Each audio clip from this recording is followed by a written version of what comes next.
Hello, dear viewers. I am Alex. Today, I'm here to share an exciting discovery in the field of astronomy. Scientists have recently observed two different supermassive black holes in the Virgo Cluster. This remarkable finding provides significant new insights into how galaxies evolve and grow over time. Stay tuned until the end to learn the complete details about this fascinating discovery.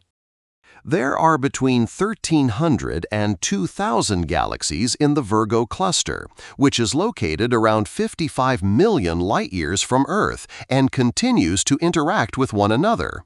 Because of this, the Virgo Cluster is a flawless place to inspect how galaxies grow and evolve through their interactions.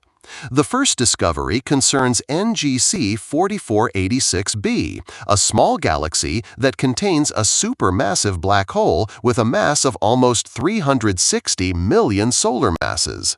Though most black holes are found exactly at the center of their galaxies, this black hole is off-center, meaning that it possibly resulted from an earlier merger. Experts believe that whereas the galaxies merged billions of years ago, their respective supermassive black holes did not come together until 30 million years ago. Such a unique timing has made scientists more capable of learning about the impact of merging black holes on galaxy formation and evolution across astronomical timescales.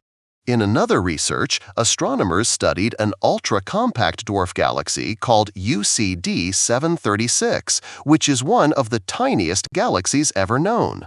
In spite of its size, it has a central black hole weighing around 2 million solar masses and accounting for almost 8% of the total mass of the galaxy.